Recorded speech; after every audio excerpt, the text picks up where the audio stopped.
My brother and I were so happy with how our Aulani adventure turned out. We had so much fun, but after going to Aulani for the very first time, there are several things that we would have done differently in the future. And yes, we are planning on going back one day, but it's definitely several years away. The first thing we would have done differently revolves all around dining. I've mentioned dining a few times, but what specifically would I have changed knowing what I know now? Given a similar amount of time for vacation at Aulani, I would probably go to Ama Ama for dinner twice, and the rest of the meals I would split up between Ulu Cafe and Mama's Snack Stop. That way we can enjoy the beautiful views at Ama Ama of the ocean and the amazing food. It really is fantastic. And then for the rest of the adventure, we don't have those large expenses of the Olio Room and Makahiki. Instead, we have the counter service expenses of Ulu Cafe and Mama's Snack Stop. Without the Olio Room and Makahiki, David and I would have saved a lot of money and probably would have used that money either for another dinner at Ama Ama, it was that good,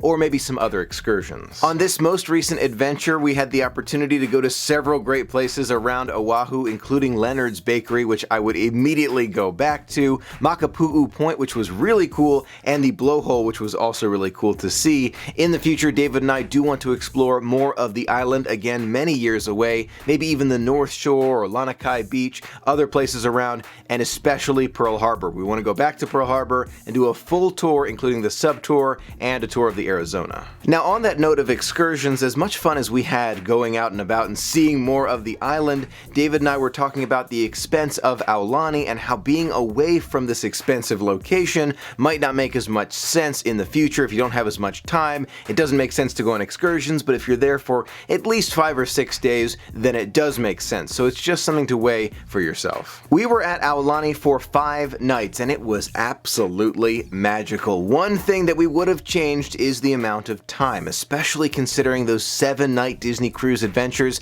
Those seem like the perfect amount of time for a vacation. You come back relaxed, refreshed. Of course, you always want more time on vacation, and at Aulani it's very difficult to do because it's so expensive, but that 7-night, that would just make everything perfect. One of the biggest lessons that I learned from our Aulani adventure is that the crowds play a significant role in your relaxation. We arrived at Aulani during a 3-day weekend, and let me tell you, those crowds were downright stressful. They were all over the place in the adult pool, in the adult jacuzzi, in the family pool, everywhere. And I know, a lot of people want to see Aulani, you're there with other guests, but you really do want to have the place to yourself. And during the week, we got that feeling, and the difference between the two was so apparent to both of us that that is our highest priority. When we're thinking about Aulani in the future, it's all about the crowds. The Kawa'a Luau at Aulani was spectacular. The food, the acting, it was amazing, and David and I are both very happy that we saw it when we did. However, for the second trip to Aulani, maybe 5-6 years in the future,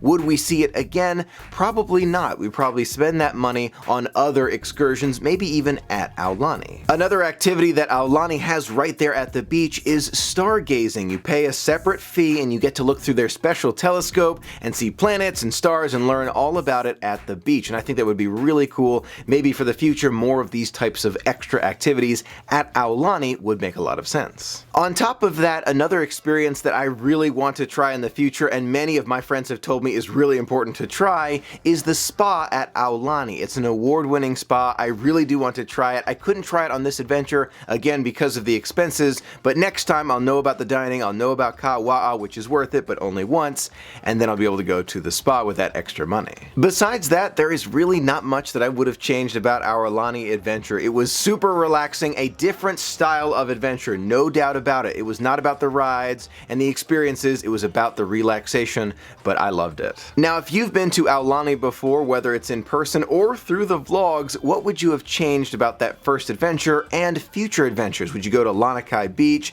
or the Polynesian Cultural Center, North Shore, less excursions, more of the spa time? Let me know your thoughts in the comments below. I would love to hear from you. Thank you so much for being a part of the magic with me. Until next time, have a magical day.